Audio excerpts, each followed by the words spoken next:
Welcome to the Marvel Alliance podcast, where we cover anything and everything to do with the Marvel Universe. From the comics, TV, and movies, we will go from Earth 616 to the Mojoverse to the TVA in order to bring the Marvel Universe right to you. I'm the man without fear, Chris. I'm your friendly neighborhood Brent. Alliance Assemble. Volume 216. And Brent and I are tired. That is true. We're very tired. That is true.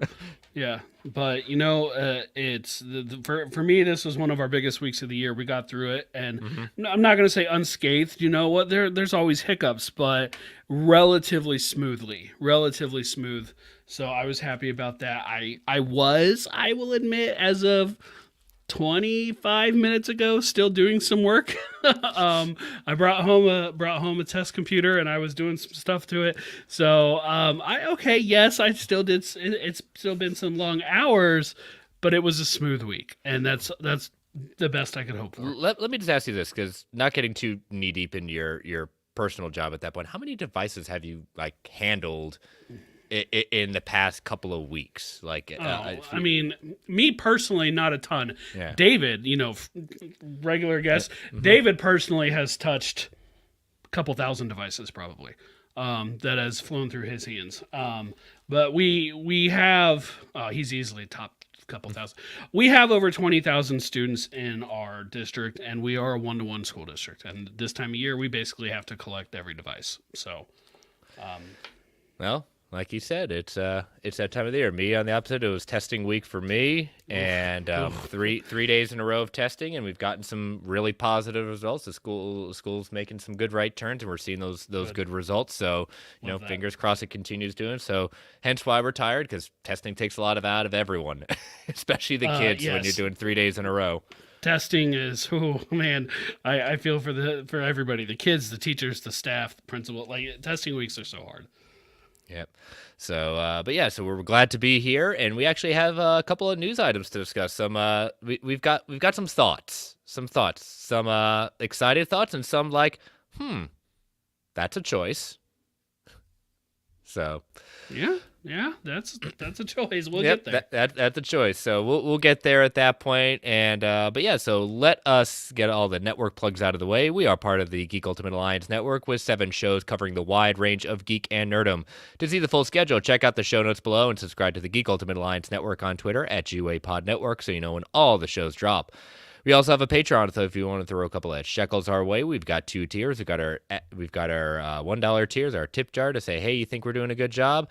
And then our $5 tier with ad-free episodes, early access episodes, and Patreon-exclusive shows. We've got 2 shows on there for Marvel Alliance. We did our We Can Watch This All Day, the Marvel Alliance Infinity Saga rewatch, 24 episodes covering the Infinity Saga. And then our newest show, We Can Watch This All Day, the Marvel, where we look at the called The Tales from the House of X, our favorite movies from the Fox era of X-Men. We have Deadpool and Deadpool 2, and what is dropping on Memorial Day, Brent? Oh, gosh, what did we just do? The Wolverine, right? Yeah. The Wolverine, because I'm like, Logan's next, so it's got to be the Wolverine at this point. And it was a good discussion. So patrons, whether you want to listen to it on the day it drops or later that week when you're getting back into the grind of work, it'll be there waiting for you. And we've got the DC Alliance guys doing their DC film through the years. I know History of Violence is coming up. We've got Joe during his Disney Dies on the 1st and the 15th. He just released the episode of Bambi. So the next one's coming up probably sometime next week as well. So I'm curious to see what that next one is. He's doing great stuff, and we got a lot of back content coming out there. So we want to thank our patrons. We cannot do this without your support. We greatly appreciate it. But if you cannot join us on Patreon, we totally understand. But if you can take 30 to 90 seconds to rate and review us on Apple Podcasts, Spotify, Amazon Music, wherever you get your podcasts, we greatly appreciate that. And last but certainly not least, we want to thank our official sponsor, OrganicPriceBooks.com, for your omnibus hardcover collect edition needs. JP and the crew at OPB have got it going on with excellent customer service, immaculate packaging, ships around the world. Well, we've got if you're listening to this, the deals are done. This is the last few hours listening live to lock in these extra discounts on the pre-orders for this first catalog. I'm not sure if the new catalog will be coming out tomorrow or next week. You never know sometimes with these holiday weeks. Sometimes they drop these early. But a lot of great stuff out there. But use that code MarvelGUA at checkout to get $2 off every single order. And we want to thank Organic Price Books for being our official sponsor. So let me just send out this tweet real quick.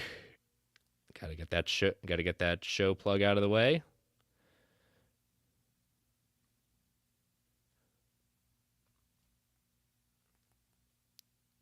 All right. So, Brent, we just got done talking about a little show called X-Men 97. And it was kind of sad not to have a new one this week. I'm not it gonna was. lie. It I'm was. not gonna lie. I did miss like seeing what was going to happen of how what was going to happen next with our lovely mutant clan. And I miss seeing the changing credits. I actually saw the other day a clip of all the credits from every episode put side by side to see how they changed. It was pretty cool. and I do miss seeing who's saying previously on X-Men. Mm-hmm. But I did send you this on TikTok. I guess there was like a recent Comic-Con where a number of the voice actors was asked to do their version of previously on X-Men, which was kind of cool. I had seen that, and that's really, really good. Yeah. Just but anyways, watched it with a smile. Yeah, we do have some X-Men news, not related to the upcoming season of X-Men 97. We're going to have to wait a little bit for that. And again, patience, good things come to those who wait. But we do have some movement. And again, nothing has been confirmed by Marvel Studios, but this is coming from Deadline as an exclusive.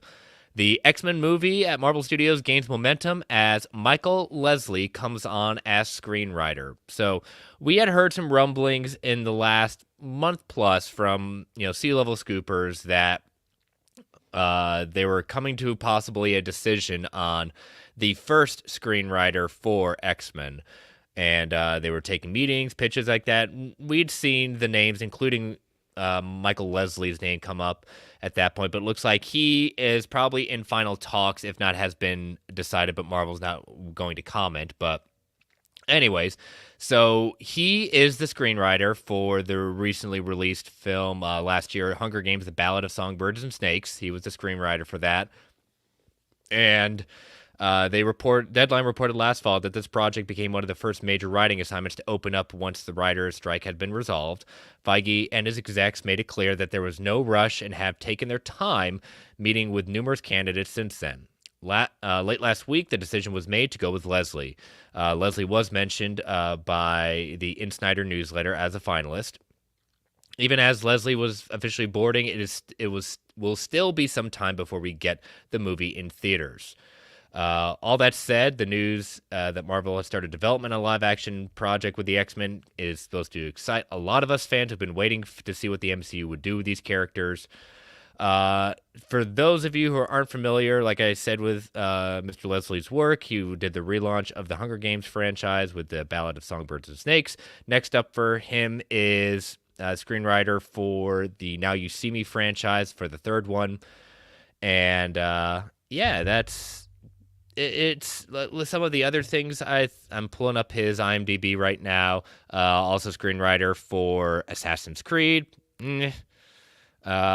There's a ringing endorsement. Yeah, I love the Assassin's Creed franchise. I'm a big fan of it. The movie, I'll be kind and say not my tempo. Macbeth, I actually was a fan of that, but movies about Eleanor, he's a writer on Eleanor, Skirt. I'm just going to be honest. Yeah, The Hunger Games, The Ballad of Songbirds and Snakes. Erin and I watched that about a month ago. She had read the book. I had read all three of the original Hunger Games books. It was okay. I mean, it didn't break any new ground. It wouldn't be the top of my list watching that movie and even watching Macbeth to say, yes, this is the guy who should write X-Men. Our next story, you're going to see me give a very different opinion on in regards to this. Now, does it mean that, again, we've said it before. Kevin Feige is a very smart man. The people that are probably with Kevin Feige doing this decision making, they're not just going to take what many consider to be some of the best team, one of the best teams in the Marvel pantheon, and just hand it to someone just because. So there has to have been something, his pitch in the room, that garnered this. So I will give grace just because Kevin Feige and the team around them. But again, this is not someone, and I'm not alone in this, that says like, yeah, I'm excited that this guy's writing it. I'm not excited by this choice because I don't know anything about this guy. Looking at his IMDb, I have not seen any of the work he's done. So I know a couple of the projects by reputation, but I have not seen any of it firsthand. But as we talked a little bit about before we started earlier tonight, he is the first writer. He is likely not the last. They almost always have some, at a minimum, script doctors come in, do a little pass over some stuff here, punch up some of the dialogue here and there. And who knows, maybe the director's going to come in and want to bring on someone that he's known for working for, or she's known for working for, whoever the director is. I'm not, this news doesn't excite me as if it would say other writer, like, let's just go to like, obviously, like my favorite Marvel writers, Marcus and McFeely, that tag team, that duo. If you had told me they were coming on to write the X-Men, I'd be thrilled, right? Yeah. But so it's not like that, but it's fine. This just tells me Lesslie had the best pitch. And that's who I want getting the job, is the person with the best pitch. I also want, before they get to the shooting stage, for them to lock up the script in a good way, learn those lessons like we've talked about off and on again over the last year or so. So learn those lessons. Hopefully that's the case. But it's always nice to see momentum forward in a new project, especially one as exciting as Marvel's first real, like true live action X-Men with an asterisk next to Deadpool and Wolverine. Yeah, it's one of Marvel has had, a history of giving projects to up and comers at that point, which there's nothing wrong with that. I don't need everything just to be handed to Steven Spielberg, because before Steven Spielberg was who we know him as, he was a first-time person too, and someone gave him a shot.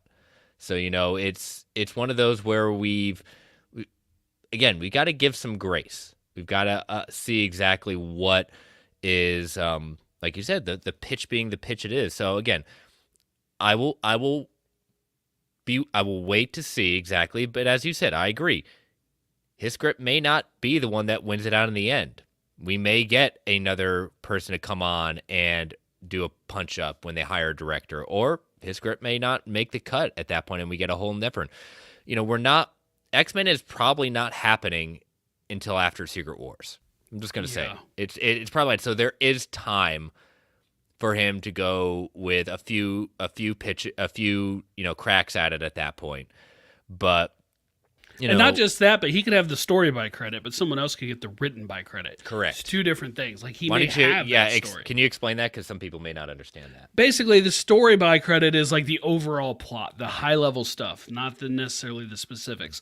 There may be a few specifics in there, but it's like the broadened version of the pitch, the expanded version of the pitch. The written by, that's your more page-to-page detail, actual dialogue, like when you see final scripts online and stuff after a movie comes out. That's where the written by stuff comes into play. Mm-hmm.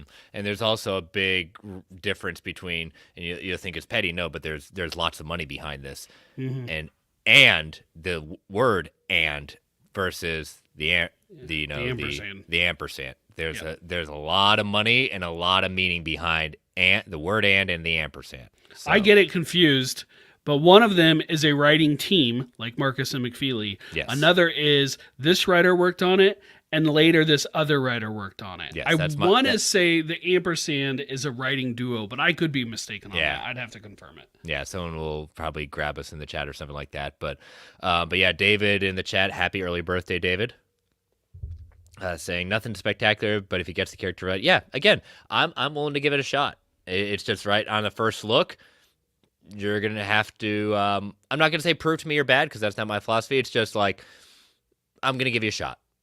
I'm going to give you a fair shake at it. I'm not going to write you off, because none of your projects that I'd seen were just amazing. But, again, you never know the studios behind it, because again, studios are always going to have some influence on you. Not many people can say that I got my full screenwriting in there and everything is exactly what it says on the page. Right.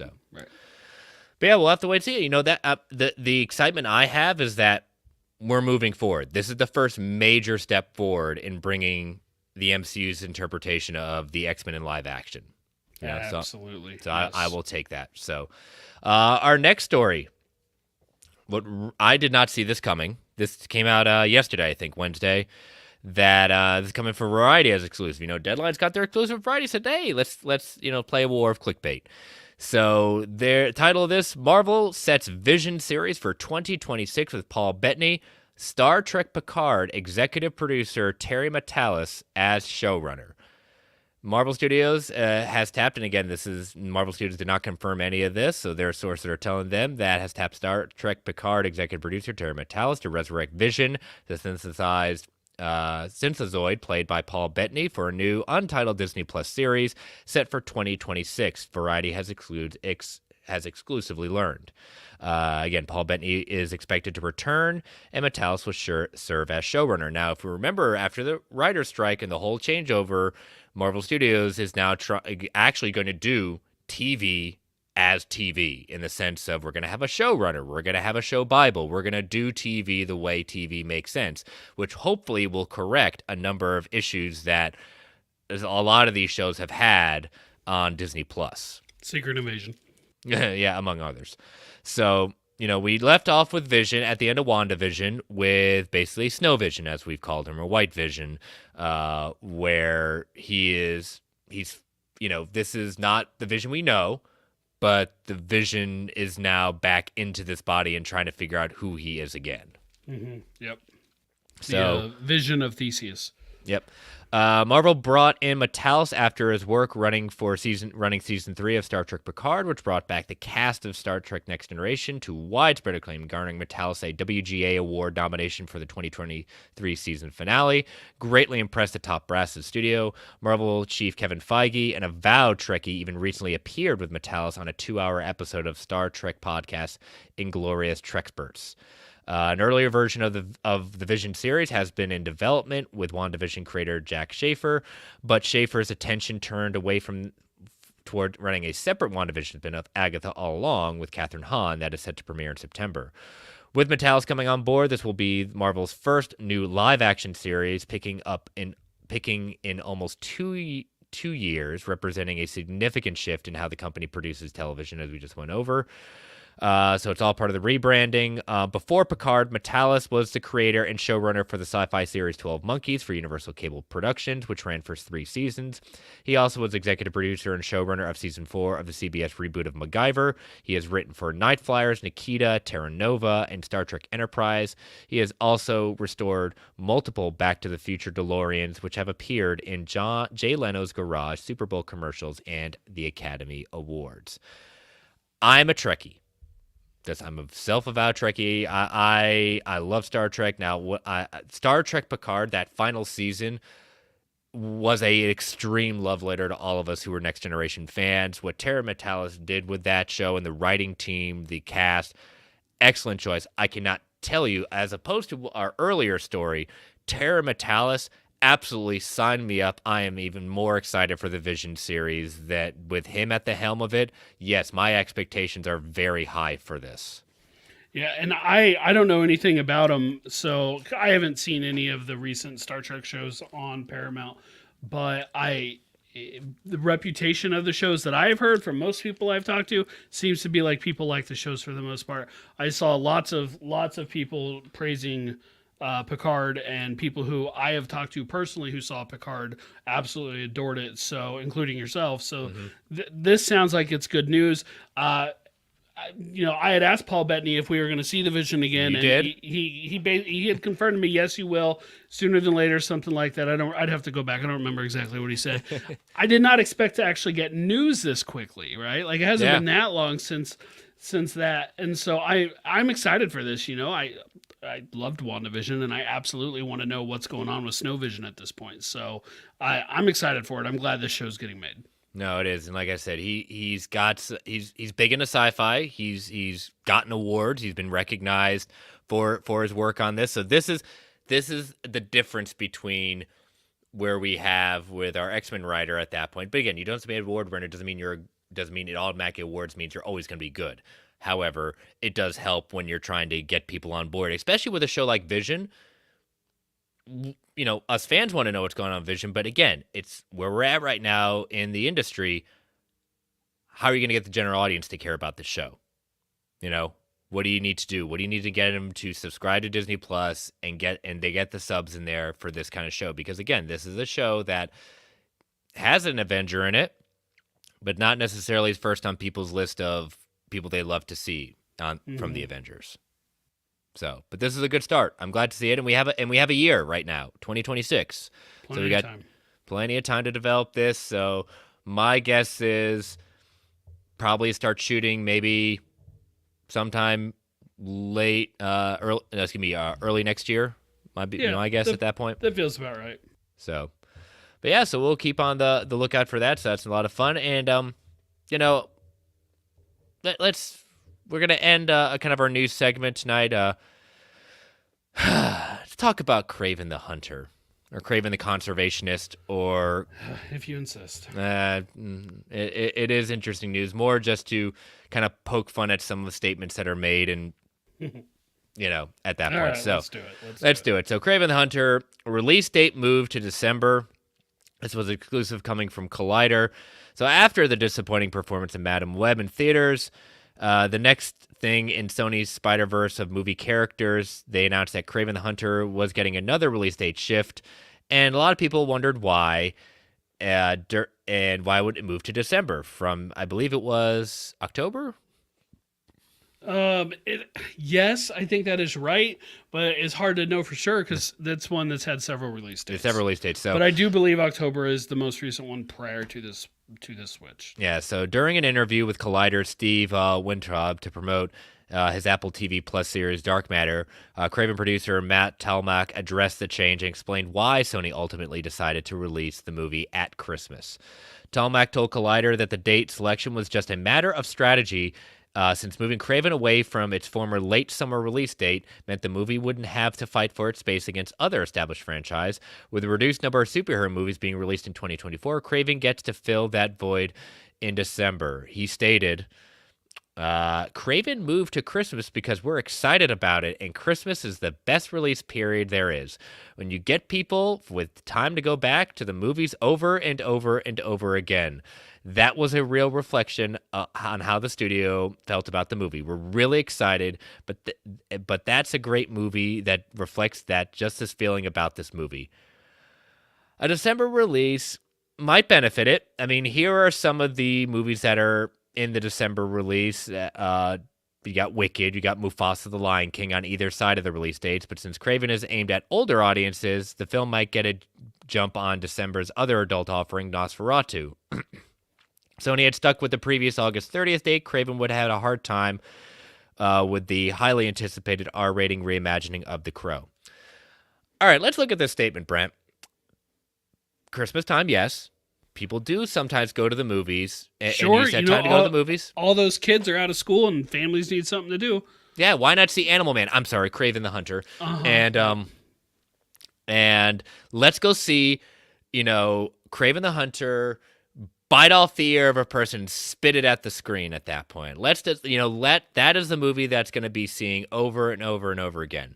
Look, when we see this movie, I think we both want to like it. We don't want to spend our time and money on it. Oh, absolutely not. Yes, like. I go into the movie, prove to me you're bad. But their track record is not great. And just, I'm the guy that thought Morbius was fine. But yes, Madam Web, I told someone the other day at work who asked me about Madam Web, I'm like, absolutely do not waste your time on this. I don't care that you have Netflix and it's on there. It's not worth your time to do that. Like, just don't. It's absolutely god-awful. I agree with David. Kraven versus Mufasa, you're going to get that. It's just not called Mufasa. Right. Well, I'm rooting for Mufasa.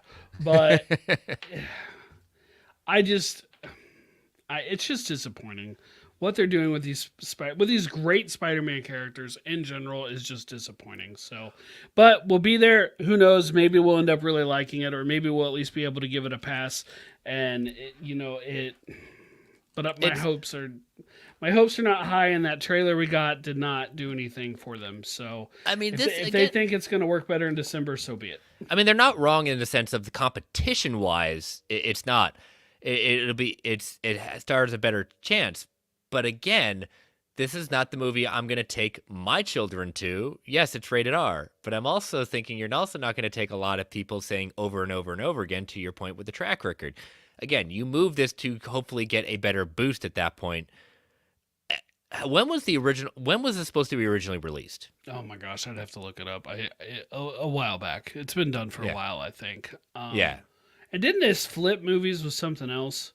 Possibly. Like split time slots. So it's like, why don't they want that movie to do better? Oh, they believe. I don't know. Between now and then, there's time. It may get pushed to next year. I wouldn't be surprised.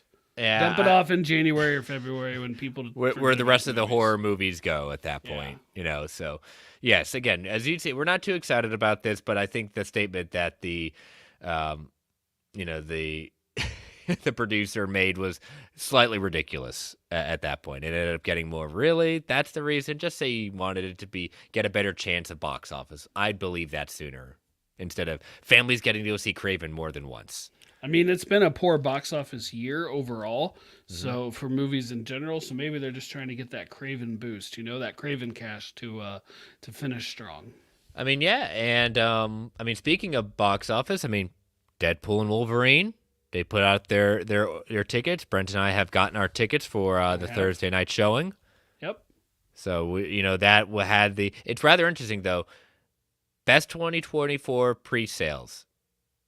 That's an interesting thing because usually we're hearing from Marvel movies that, again, I'm not saying anything, but like it used to be like it's broken the Marvel record of things like point. Again, it broke the records of 2024. We're living in a different age. Yeah, and let's be fair. It wasn't going to top Infinity War. It wasn't going to top Endgame. And frankly, even with Hugh Jackman, I don't think it's going to top Spider-Man No Way Home as far as that stuff goes. But people are very excited for this movie, and they should be. It looks like it's going to be a banger.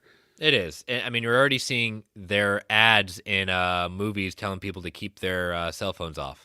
Oh my gosh, I watched that earlier. Hysterical. I loved it. Loved it. I cannot wait to see more of these two and their interaction. So far, I only have my tickets for that Thursday night. I will go again on that Friday. I just need to find out exactly what's happening with my kids since they won't be in school that day before I book a ticket so I can know what time I can fit it in. I might have to too because Aaron and the kids will still be out of town at that point. So this might be one of those rare occasions Chris gets to go see a movie twice. Oh, you totally should. Just do it. I mean, there is that little deal going on, $65, and you get to bring a friend and you get the necklaces.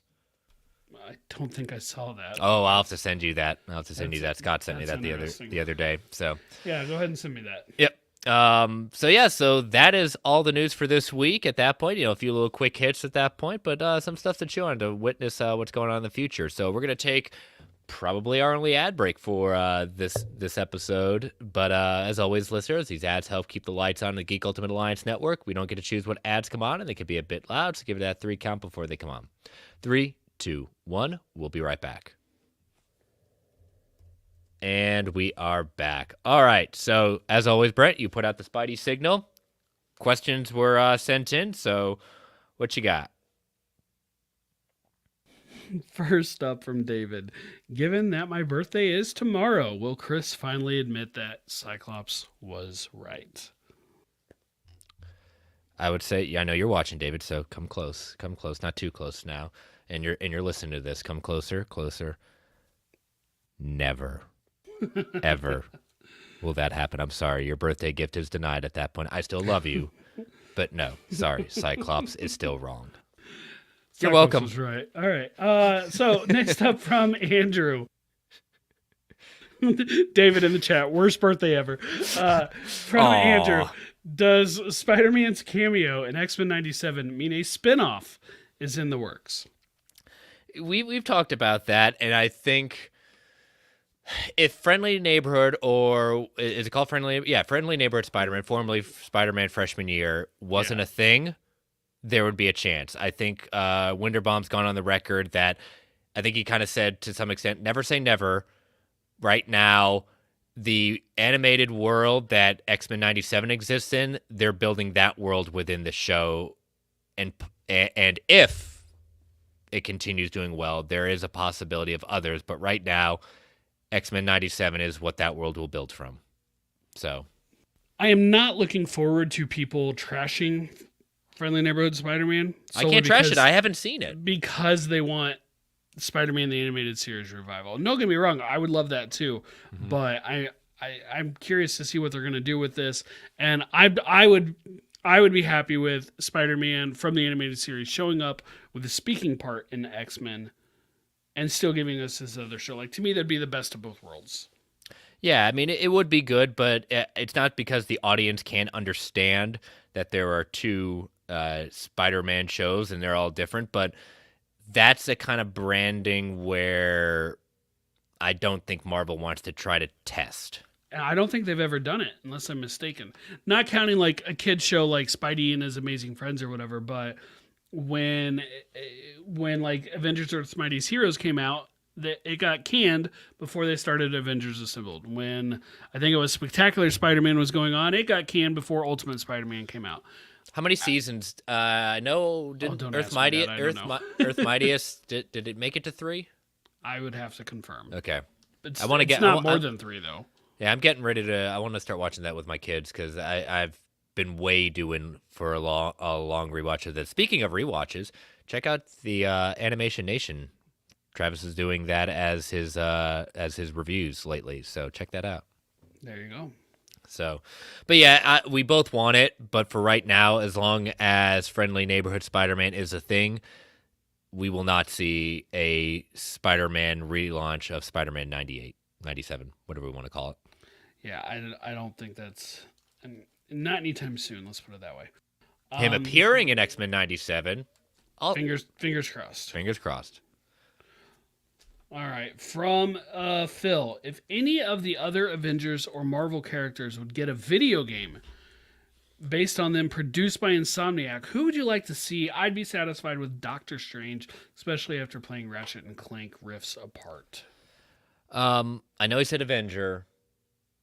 I'm gonna or Marvel. Avengers or Marvel. Avenger and Marvel. Daredevil. I think that's the most obvious choice. I'm going with the most obvious choice. And it feels like and I don't apologize. It feels like it would have a lot of similarities to the Batman games where, they effectively gave him spider sense or radar sense or whatever. But Daredevil was the first character that I thought of. Mm-hmm. But again, it does seem super obvious. And obviously we're not going to say Wolverine. They're Insomniac's doing Wolverine. Mm-hmm. I've got a backup that's not so obvious, but I'm going to let you go. This is where I've been trying to think of something else, and I kind of want to see them go a different way. Especially after the flight, give us a character who flies, something like that. So I have two choices: one who flies with some more powers level stuff. I'm gonna say Nova. If they need it more street based, I'll say Shang-Chi. But I don't know how you're getting around the city that fast that way. Now with Nova, do you want him to kind of travel to different worlds? Obviously. I mean, sure, if they could expand it that way, then sure. But I wouldn't be opposed at all to something. Maybe that'd be something like the Jedi Survivor games, Jedi Fallen Order games, where you really can travel between different worlds. But you'd still like them to be open world. And so, to me, that would still be the most important thing. What I would like, and this is my kind of dark horse, and it's not a immediate kind of sales at that point, I would like to see Agents of S.H.I.E.L.D. Secret Warriors. Interesting. A spy espionage, kind of globe-trotting, the Black Ops of the Marvel Universe, kind of going around and doing that kind of dirty work that no one wants to talk about while keeping the world safe. Very interesting. So, yeah. Agents of S.H.I.E.L.D., Secret Warriors, whatever we want to call it. Nick Fury leading a team of specially abled people to do the things that make the tough choices that our Avengers won't make. Who'd be another fun one, actually? Sam Wilson, Captain America. Okay. He's definitely got the flight built in. The fighting would be cool. Using Red Wing would be fun. I actually think that's the best overall pick I've thought of. That's not bad. Daredevil. I like it. Outside Daredevil, of course. But outside, always Daredevil. But Sam Wilson, Captain America, man, that'd be a lot of fun. I'll admit, I was just kind of looking at my Funko Pops for inspiration. I'm like, oh no, that's a good idea. So we're Sam Wilson, Captain Inspiration. Inspiration comes from the Funkos. America. It does. They're shaking their head in approval right now. Gotcha. All right, not a bad question. I like it. All right, and that's it for the regular questions. We All do have right. one fact or fiction, but we'll do that here in a minute. Sounds good. All right, so let us. Oh, wait a minute. I thought we had another one. Did we miss one? It's the fact or fiction. Oh, it's fact or fiction. Okay, gotcha. Oh no, I was about to say. one. Yeah, I was about to say. Yeah. Apologies to Amari. I skipped right over your question. Since X-Men the animated series has not received a formal Blu-ray release, do you think Marvel will finally release one before X-Men '97 hopefully gets its own physical release? If they like money, they will. If they like money, they will, and that would be probably. I have not personally bought any of the. That's where I kind of drew the line in this with the releases, because I do get steel books, but I'm not like a connoisseur of, if I'm buying a steel book because I have a special connection with the project. Like I really like that movie. Like the shows, I've really enjoyed the shows, but I'm also, steel books are expensive and money is money, and I have to pick and choose what I'm buying, and so that's where I've kind of drawn the line. Now, if they do X-Men '97 and or both. I want both. So both of those, yeah, I'd be picking those up in physical. I know, Brent, you are out of the physical game. You've got it right there. So money saved for you. Oh yeah, for me, I'd watch them on Disney Plus, but other people should get the opportunity to watch them in their preferred format. So, I agree, and in pure 4K format. And it just, again, if they like money, and for a while it did seem like Disney was moving away from the physical, and there's stuff about stores and things like that. Seems like every couple of weeks we hear of another retailer like dropping their physical store. I'm telling you right now, it's getting tough for some of those stores. Like really, like when they get like new releases in, like today, I picked up trying to pick up a video game online from Best Buy. At that point, they already said, "Oh, we're supposed to have that today. Yeah, we're only getting 2 copies in, so it's already sold out, and we don't know if we're getting it in until later next week, if not 2 weeks." I was like, "Geez." Yeah, you almost have to order the physical media online anyway. Yeah, but hopefully, hopefully they do. I hope they do. I want people of those projects to be able to watch them. So again, in their format of choice. Yeah. Again, physical media is important because again, you just don't know sometimes when shows go off the air. It's also another revenue stream. It is. Come on. There are people who have Disney Plus and will still buy the physical media. Yep. There are people who don't like streaming and they may or may not keep it, or they may use it and just churn after a month. But they would be all over the physical media, and you're going to make more money on them that way than you would through this straight streaming service. Mm-hmm. Again, if they want money, they will. So. Again, apologies, Amari, for just about skipping your question there. I was about to say, I said, I could have sworn we had it. You were absolutely right. I was like, maybe that was the fact or fiction. I just misread it. But, yep, I like it at that point. It's, again, if they like money, they'll do it. And I think there's definitely a strong possibility that they will. So, because the last one that was released, in order to get them on DVD, they're like crazy expensive on eBay. So I think it's a 4-volume set. That doesn't surprise me at all. Yeah. So, all right. Excuse me. Thank you all for sending in those lovely questions. So let's head to Fact or Fiction. So here are the Fact or Fictions from last week. The majority of the X-Men in X-Men '97 will go back to their main costumes we have seen on the show within the first half of Season 2. 80% said fact, 20% said fiction. Number 2, X-Men '97 Season 2 will premiere before June 2026. 90% said fact, 10% said fiction. Your words to Kevin Feige's ears. Gambit will not be the only fatality from Genosha to become a horseman of the apocalypse in X-Men '97 Season 2. 77% said fact, 23% said fiction. Good. I would like it to be, interestingly enough, like the whole group of horsemen. To be all 4 of them to come out of Genosha. Mm-hmm. I like that idea a lot, so I could get behind that. Yeah. And finally, it's coming from Travis Hines. The X-Men '97 team will appear in the MCU. 55% said fact, 45% said fiction. So that one's a little more divided at that point. I don't think it's necessarily a not wanting. I think it's just more of the plausibility of it. Sure, So, sure. but all right. So my turn this week. We will go with. I'll save one of them for the end, just because it ties into a small discussion of some Scooper madness that has occurred this week. So first one, in Daredevil: Born Again, we will see a major character from the original Netflix cast be killed off. Fact. I feel like that's going to happen. I feel like this is going to happen too. Do you have an idea? I mean, Karen or Foggy most likely, because they, the original, they were going to kill them both off screen. So, I'm going to say Karen because it's a big thing from the comics themselves. I will go the opposite way. I say Foggy's on the table. Okay. There we've literally and figuratively. Literally. Oh goodness, we've covered them both. If we had to pick another one, not the two mains, let's not go low hanging fruit. Let's choose violence on this one. You did say a major character. Debatably, the other characters aren't major. Yeah, true. Not Kingpin, obviously. Not Punisher. Yeah.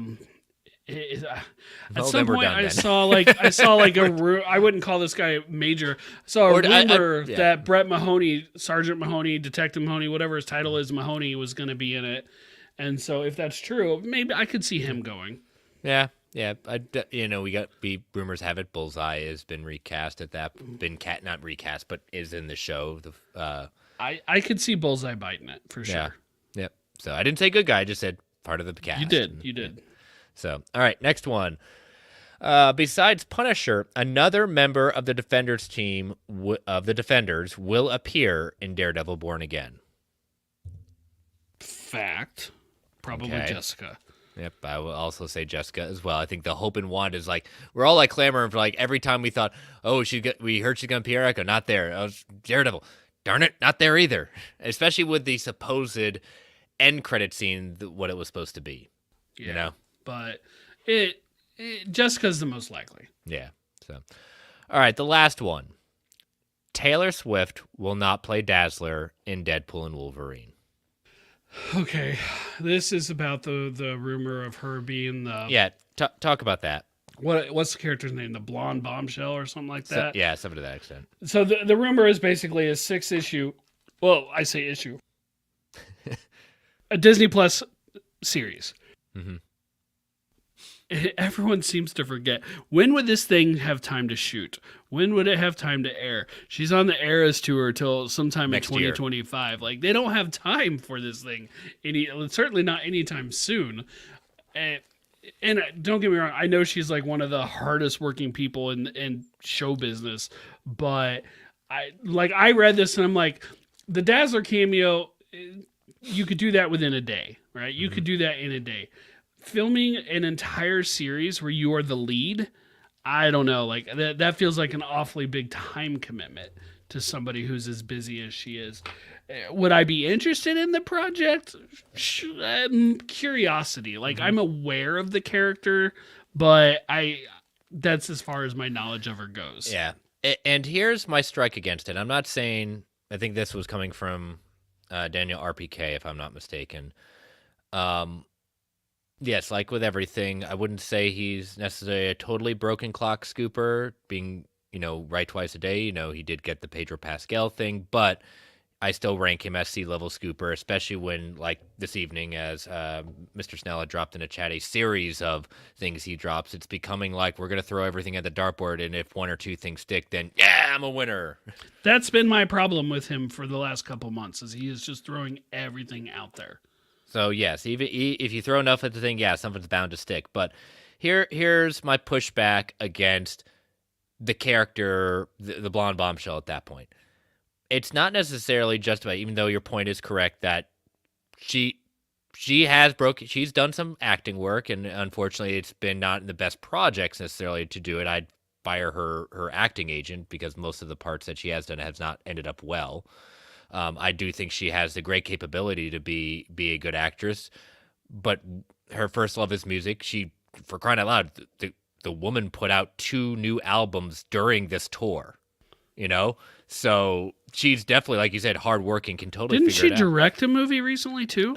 I want Or to say she's she's directing a working on movie. one. I think she may be working on one, but I also think she did a movie. I want to say it was a documentary, if I'm not mistaken. She definitely directed a movie. I can't remember if it was a movie / documentary. So Oh, and when you say my wife would want me to point this out. When you say Okay. 2 albums, technically one of them was like a double album. okay, fair. My And wife would probably correct me too, because So she's I mean, a Swiftie as well. based on the pure number of songs, it's like 3 albums. Like it's Well, just absurd how much output she's in had. any case, usually on the tour that she's on right now, you're it's impressive enough that you're producing anything new content wise to put out during the tour. But more of my point saying that taking time off to do this in between what she is doing, yeah, I'm not saying she's incapable, but it's one of these things that I just don't think her first love is to commit something to what will probably end up a 3 or 4 month shoot, even if it's a miniseries.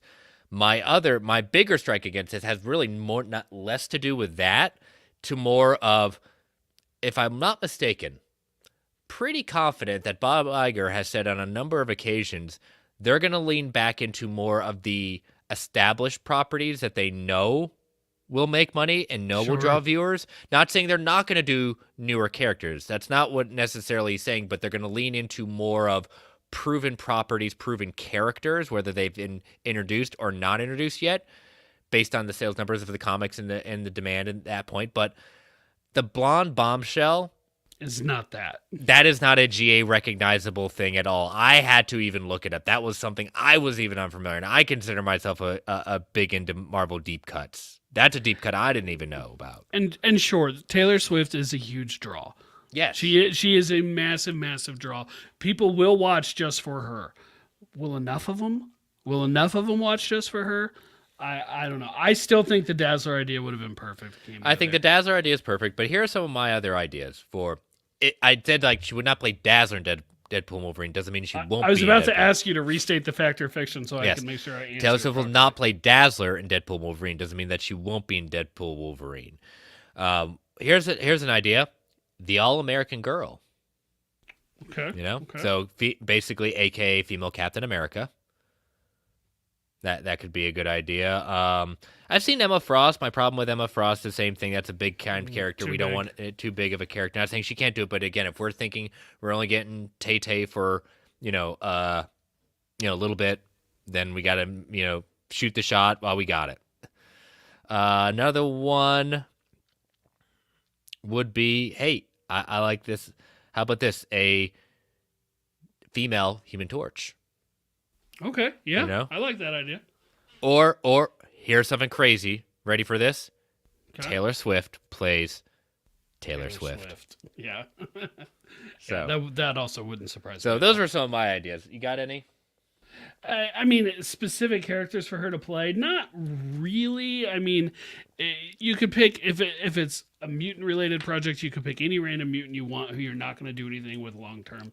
You mentioned All American Girl. That reminded me about the American Dream from the MC2 universe. The Spider-Girl I universe. think that's the other one I was kind of thinking of with that. I couldn't And remember the name, but yeah. I like her costume. Like, I mean, it's a Captain America costume, but I like it. So like that would be cool to see. I don't know. Everyone else I can think of is like somebody you could conceivably want to have longer term, and even Dazzler, someone you might want to. It just because her powers are effectively singing, like singing activates her power. I mean, it's really noise, I think, but she chooses to activate it by singing. Like it just fits so well. You could have her be. You could have Taylor Swift be a random spider. I don't anticipate any of the spiders in the upcoming Deadpool and Wolverine, but she could be a random spider in a Spider-Verse type movie. She could play a variant of Sue Storm, something like that. I mean, she could play a variant of any character, I guess. Yeah, David in chat saying shouldn't be anyone we will see in a future X-Men or FF. Even as a variant, people will be mad when she is replaced later. Well, that's fair. That's a fair statement. Even with it at that point, I mean, again, I put it out there that when we broke down the latest, a couple months ago, the latest Deadpool and Wolverine full trailer, at that point that, Lady Deadpool at that point, my first idea was Blake Lively playing Lady Deadpool. I could also, it's not Blake Lively, I could easily see Taylor Swift playing Lady Deadpool. That'd be fun. That would be fun for sure. So those are my ideas at that. There, play some fun with it at that point. But all right, and we got the Fact or Fiction from our audience. Yes, from Anthony. Fact or Fiction: Wanda will be in the Vision series. Ooh, I'm gonna say yes because you weren't specific enough. You weren't specific enough, so I will say yes. Are you thinking in the past or something like that? Yes, I will take that. I will take it on face value. So I will say fact. Present day Wanda, she's dead according to the canon right now. She's not dead. I've got a timeline that says otherwise. I am gonna say yes, she will be in it, and I believe it will be new footage. I don't think it'll be archival footage. I do believe it'll be under the same loophole that you're using, and most likely a flashback. Yep.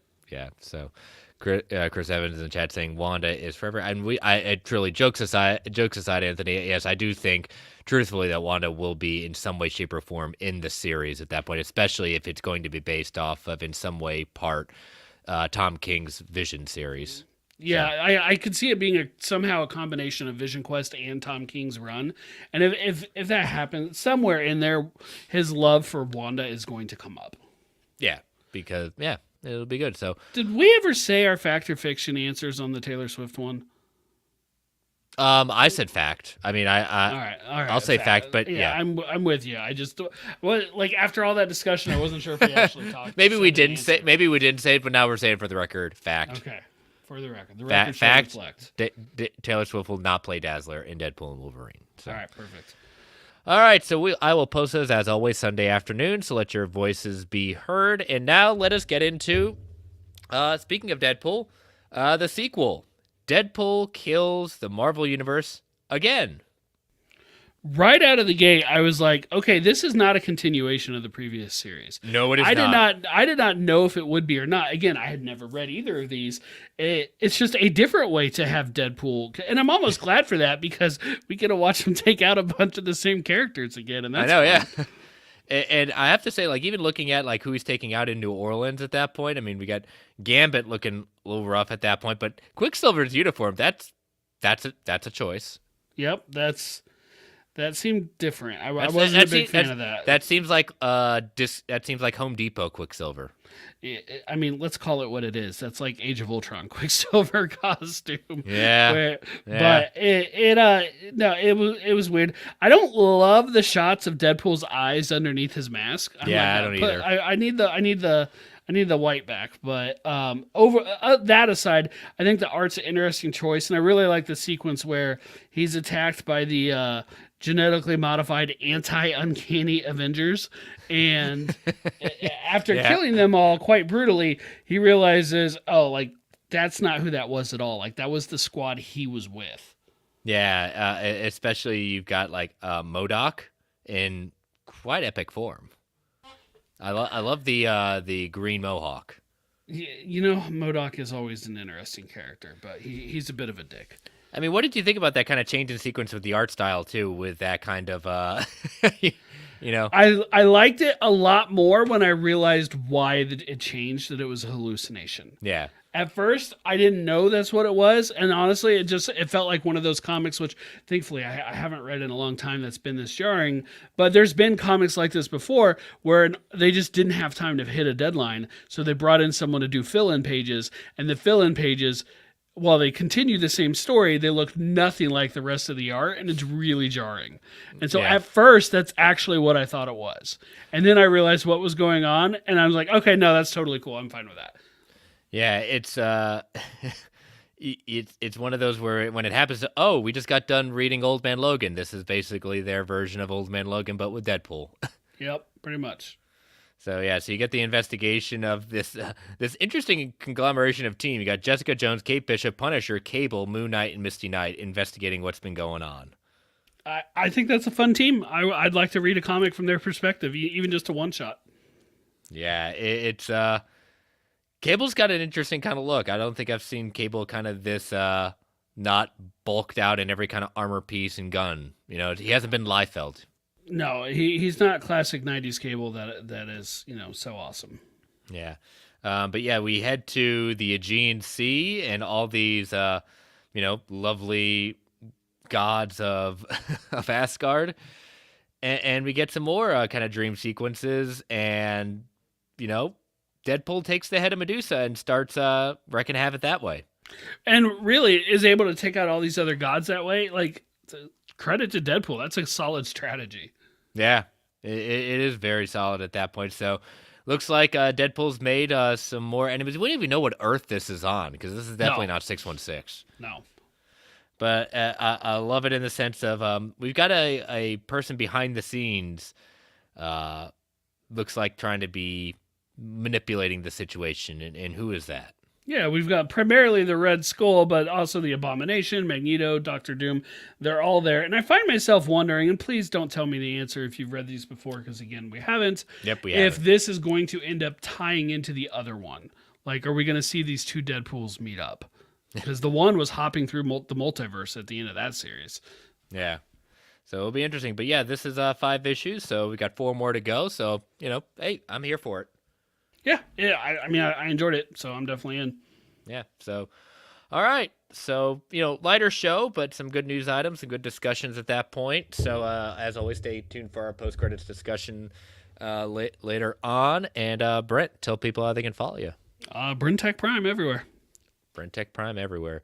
And you can follow me at Chris Balga on most social platforms at that point. I don't care what Twitter has renamed their URL. It'll still be forever Twitter. Always. Sorry. But you can also follow my other show, World's Finest True Believers, at Finest Believers. New episode dropping this Sunday morning. It will be, trying to go back in my memories banks, etc. Your former co-host of Fans Without Borders will be joining me. Perfect. So check that out. Yes, Ray from the Flightcast will be returning to the show after a long absence at that point. But a very interesting pick that as from his memory banks at that point. So check that out. I'll be dropping Sunday morning. And you can follow that at Finest Believers. You can follow this show at Marvel A Podcast. You can email the show at marvelalliancepodcast@gmail.com. You can follow the Geek Ultimate Alliance Network on Twitter at GUA Pod Network. Feel free to tweet, email if you want to provide feedback, ask questions. DMs are open across the board. Continue to rate and review the Apple Podcast, us on Apple Podcasts, Spotify, Amazon Music, wherever you get your podcasts. We greatly appreciate it. And as always, we want to thank our official sponsor, OrganicPriceBooks.com. Use that code MarvelGUA at checkout to get $2 off every single order. And as always, thank you all for listening. Thank you all for joining us live in the chat. Stay safe out there, everyone. And as Stan the Man would say, Excelsior, true believers. All right, Brent, post-credits discussion. Let's talk more about comics. Okay, I saw this just the headline a couple days ago, I think, and I was like, I thought he was exclusive to DC. I'm gonna say that. Yeah. So headline goes: Greg Capullo and Jonathan Hickman present Wolverine Revenge. This is coming from Polygon. They are proud to reveal that Greg Capullo and it will be drawing the Jonathan Hickman written miniseries Wolverine Revenge, thereby solving one of the enduring mysteries of 2024 in comics, they said. All the way back in January, Capullo tweeted a peek at a mystery Marvel project that didn't have particularly anything identifying in it, except as Perceptive Band immediately noticed that it appeared to be titled Wolverine. The conclusion was clear. Capullo, a storied talent for his work on X-Force and Spawn in the 1990s, and a 50-issue run on Batman in the 2010s, is returning to Marvel to draw a Wolverine series. Perhaps he'd be drawing the Wolverine series in this summer's relaunch of the character line. Mystery thickened this month when Marvel announced the new Wolverine ongoing would be a different group with no Capullo attached. So Polygon can now share the actual series is working on Wolverine Revenge, with Krakoan Aaron architect Jonathan Hickman penning the story. Capullo says, "I finally returned home to Marvel, and I'm ready to raise some hell." And who better to do that with than the Hitman Hickman to celebrate Marvel has removed the fences and let us off our leashes, and we can bring the most vicious and punishing Wolverine story possible to fans this summer. I hope they're prepared, but they're probably not ready for this. So in the 5 issues, Wolverine Revenge promises to pit Wolverine against a cadre of foes who will turn his world upside down, according to Marvel's official summary. He's been beaten, he's been bloodied, and Logan only has one thought on his mind: revenge. This Wolverine Revenge will also be published in a Red Band edition. This is a new initiative that Marvel is doing, where there's going to be 2 versions of this. You're going to have the basically general audience version, and then you will have a more violent edition called the Red Band edition. The first time they have done this is the new miniseries currently going on with Blood Hunt. The Blood Hunt event series going on currently with Marvel involving vampires. So the main storyline of that, you get a more bloodier version of that at that point. So these will be polybagged to avoid the younger eyes from seeing. Younger eyes, sure. So what do you think? Greg Capullo, Jonathan Hickman. Now, I think just on paper, that's a powerhouse team. You know, I'll probably try it out when they hit Marvel Unlimited.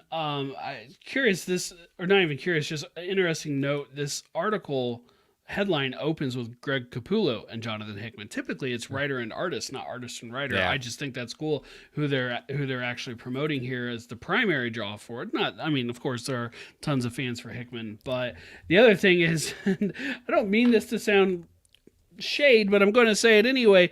Can Jonathan Hickman do a whole story in only 5 issues? He's a bit of a long-form storyteller, and that's great. That's his style, but 5 issues, that'll be interesting to see what he does for that.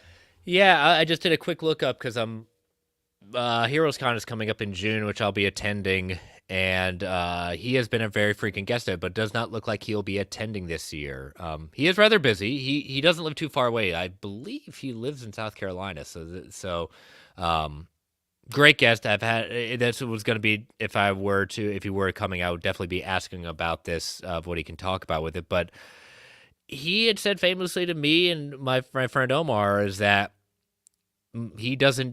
Marvel pays him too much to do monthly books, to do a monthly series. So the fact that he's now on the Ultimates line, with particularly doing Ultimate Invasion now, Ultimate Spider-Man now, he's doing a mini series with Greg Capullo. Basically, it sounds like he's kind of changed the tune a little bit, but it's going to be on his terms of what he wants to do. And who knows how far in advance he is.